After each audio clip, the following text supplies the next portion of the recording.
নমস্কাৰ শ্ৰদ্ধাৰ ছাৰ বাইদেউসকল বিদ্যালয় শিক্ষাৰ সৈতে সম্পৰ্ক থকা আপোনালোকৰ অসমীয়া ইউটিউব চেনেল ইনফৰ্ম হাবৰ আন এটি গুৰুত্বপূৰ্ণ ভিডিঅ'লৈ স্বাগতম জনাইছোঁ। আশা কৰিছোঁ আপোনালোক ভালে আছে।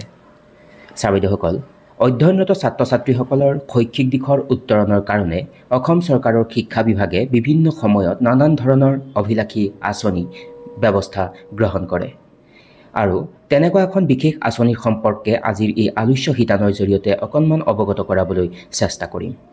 ছাৰ বাইদেউসকল আপোনালোকে হয়তো শুনিছে এক বিশেষ আঁচনি আৰোহণ, আৰু এই আৰোহণ হ'ল অসম চৰকাৰৰ শিক্ষা বিভাগৰ এক অভিলাষী আঁচনি আৰু এই আঁচনিৰ জৰিয়তে চৰকাৰী শিক্ষানুষ্ঠানৰ নৱম শ্ৰেণীৰ শীৰ্ষস্থানপ্ৰাপ্ত অৰ্থাৎ অষ্টম শ্ৰেণীৰ পৰা নৱম শ্ৰেণীলৈ সৰ্বোচ্চ নম্বৰ লাভ কৰি উত্তীৰ্ণ হোৱা ছাত্ৰ বা ছাত্ৰীগৰাকী এই আঁচনিৰ অধীনত অন্তৰ্ভুক্ত কৰা হয়। আৰু এই আঁচনিৰ জৰিয়তে যেতিয়া এজন ছাত্ৰ বা এগৰাকী ছাত্ৰীয়ে অন্তৰ্ভুক্ত কৰিবলৈ সক্ষম হ'ব বা অন্তৰ্ভুক্ত হ'ব, তেতিয়া সেই ছাত্ৰ বা ছাত্ৰীগৰাকীয়ে নৱম শ্ৰেণীৰ পৰা দ্বাদশ শ্ৰেণীলৈ অৰ্থাৎ 4টা বছৰৰ কাৰণে সেই ছাত্ৰ ছাত্ৰীসকলৰ শৈক্ষিক দিশৰ যি সৰ্বত্ৰ দিশৰ উৎকৰ্ষ সাধনৰ কাৰণে ব্যৱস্থা গ্ৰহণ কৰা হয়। এইখিনিতে উল্লেখ কৰিব খুজিম, যিজন ছাত্ৰ বা ছাত্ৰী আৰোহণ আঁচনিৰ কাৰণে মনোনীত কৰা হয় বিদ্যালয়ৰ তৰফৰ পৰা, তেওঁ এই আঁচনিৰ মেণ্টি হিচাপে থাকে আৰু এজন মেণ্টৰ নিয়োগ কৰা হয়। অৰ্থাৎ মেণ্টৰ মানে হ'ল যিজন এজন গাইড টিচাৰ বুলি ক'লে ভুল নহ'ব, তেখেতে সেই মেণ্টি অৰ্থাৎ ছাত্ৰ বা ছাত্ৰীগৰাকীক অধ্যয়ন কৰাত সহায় সহযোগিতা আগবঢ়াব বা কেনেকুৱা ধৰণৰ কাৰ্য সম্পাদন কৰিলে বা কি ধৰণৰ কাম কৰিলে সি অনাগত দিনত তাৰ যি সৰ্বত্ৰ দিশৰ বিকাশ হ'ব বা তাৰ শিকন কাৰ্যত সি উপনীত হ'ব পাৰিব, সেই সম্পৰ্কে তেওঁ পৰামৰ্শ প্ৰদান কৰে।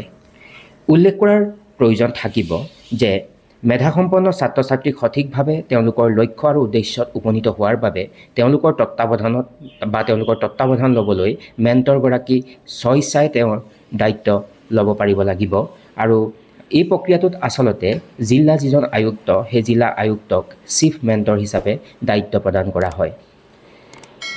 সমগ্ৰ শিক্ষাৰ যি মিছন জিলা সমন্বয়কৰ কাৰ্যালয়ৰ তৰফৰ পৰা পোৱা অনুমোদন অনুসৰি মেণ্টৰ আৰু মেণ্টিসকলৰ মাজত সংযোগ স্থাপন কৰি দিয়া হয় আৰু মেণ্টৰসকলে মেণ্টিসকলক অৰ্থাৎ ছাত্ৰ ছাত্ৰীসকলক পঢ়া শুনাৰ লগতে তেওঁলোকৰ ভৱিষ্যত যি পৰিকল্পনা, সেই পৰিকল্পনাৰ লক্ষ্যত উপনীত হোৱাৰ কাৰণে কেনেদৰে অগ্ৰসৰ হ'ব পাৰিব সেই সম্পৰ্কে তেওঁ পথ প্ৰদৰ্শনৰ যি দায়িত্ব পালন কৰিব বা তেওঁ সহায় সহযোগিতা আগবঢ়াব। মুঠৰ ওপৰত আৰোহণৰ এই অনন্য যি কাৰ্যসূচী, যি অভিলাষী আঁচনি, এই আঁচনিৰ জৰিয়তে মেধাসম্পন্ন যিসকল শিক্ষাৰ্থীক, সেই শিক্ষাৰ্থীসকলক জ্ঞান যি অন্বেষণ আৰু শিক্ষামূলক ভ্ৰমণৰ জৰিয়তে নিজৰ যি সুপ্ত প্ৰতিভাবিলাক লুকাই থাকে, সেই সুপ্ত প্ৰতিভাবিলাক বিকাশৰ কাৰণে এখন মঞ্চ প্ৰদান কৰা হয়, যাৰ জৰিয়তে ছাত্ৰ ছাত্ৰীসকলৰ যিটো ছেল্ফ কনফিডেন্স অৰ্থাৎ আত্মবিশ্বাস বৃদ্ধি হ'ব আৰু তেওঁলোকে নানা নতুন তথ্যৰে বা সৃষ্টিৰ যি জগতখনত নতুন নতুন তথ্যৰ লগত নিজকে যোগাযোগ কৰিবলৈ সক্ষম হ'ব। ছাৰ বাইদেউসকল উল্লেখ কৰাৰ প্ৰয়োজন থাকিব যে কোনবিলাক বিদ্যালয়ৰ ছাত্ৰ ছাত্ৰীসকলে আৰোহণ আঁচনিত নিজৰ নাম অন্তৰ্ভুক্ত কৰিব পাৰিব। আৰু সেই সম্পৰ্কে যদি ক'বলৈ যোৱা যায়, আৰোহণ আঁচনিখনৰ আওতাত থকা বিদ্যালয়সমূহ যদি ক'বলৈ যোৱা যায়, চৰকাৰী আৰু প্ৰাদেশিকৃত যিবিলাক বিদ্যালয়, সেই বিদ্যালয়বিলাক আদৰ্শ বিদ্যালয় অৰ্থাৎ মডেল স্কুলবিলাক, চাহ বাগিচা যিবিলাক মডেল স্কুল আছে সেই স্কুলবিলাক, লগতে কস্তুৰবা গান্ধী বালিকা বিদ্যালয়ৰ যিবিলাক ছাত্ৰ বা ছাত্ৰী, তেওঁলোকে এই আৰোহণ আঁচনিৰ অধীনত নিজৰ নাম অন্তৰ্ভুক্ত কৰিব পাৰিব। এই আঁচনিত কিন্তু মন কৰিব লগা কথাটো হ'ল যে ব্যক্তিগত খণ্ডৰ বিদ্যালয় ইয়াত ছাত্ৰ ছাত্ৰীসকলে এই সুবিধা লাভ কৰিবলৈ সক্ষম নহয়। এই আৰোহণৰ যি কাৰ্যসূচীৰ কাৰণে কৰিবলগীয়া কেইটামান বিদ্যালয় পৰ্যায়ত কাম থাকিব যে মেণ্টৰ আৰু যিসকল মেণ্টি, তেওঁলোকৰ আৰোহণ যি পৰ্টেল থাকে তাত পঞ্জীয়ন কৰাৰ ব্যৱস্থা গ্ৰহণ কৰিব লাগিব। মেণ্টৰ মেণ্টিৰ মাজত সমন্বয় সাধন কৰিব লাগিব। মেণ্টৰৰ দ্বাৰা যি পৰামৰ্শ প্ৰদান কৰা, তেওঁ বিদ্যালয়তে হওক বা বাসগৃহতে হওক, তেওঁ পৰামৰ্শ ছাত্ৰ ছাত্ৰীসকলক প্ৰদান কৰিব পাৰিব। আৰু মেণ্টি, যিজন মেণ্টি হিচাপে অৰ্থাৎ ছাত্ৰ বা ছাত্ৰীগৰাকী বেংক একাউণ্ট খোলাৰ কাৰ্য ব্যৱস্থা গ্ৰহণ কৰাৰ প্ৰয়োজন থাকিব।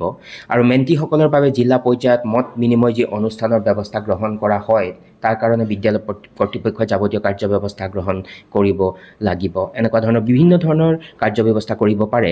আৰু যেতিয়া 2022-23 বৰ্ষত মেণ্টিসকলৰ জ্ঞান অন্বেষণৰ কাৰ্যসূচী গ্ৰহণ কৰা হৈছিল আৰোহণ কাৰ্যসূচীৰ অধীনত, আৰু তেতিয়া ছাত্ৰ ছাত্ৰীসকলে IIT অৰ্থাৎ Indian institute of technology, Assam administrative staff college, Assam biotech park, Guwahati planetarium, zoo, লগতে ছায়েন্স চেণ্টাৰ আদিৰ দৰে যিবিলাক অগ্ৰণী যিবিলাক অনুষ্ঠান আছে সেইবিলাক ভ্ৰমণ কৰি তাত চোৱাৰ সুবিধা লাভ কৰিছিল। ইয়াৰ উপৰিও শ্ৰীমন্ত শংকৰদেৱ কলাক্ষেত্ৰৰ সাংস্কৃতিক অনুষ্ঠানত ভাগ ল'বলৈ তেওঁলোকে সুবিধা পাইছিল।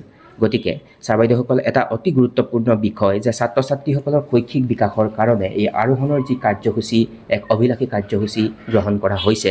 গতিকে বিষয়টো অতি গুৰুত্বপূৰ্ণ আৰু সেইকাৰণে উপস্থাপন কৰিবলৈ চেষ্টা কৰিলোঁ।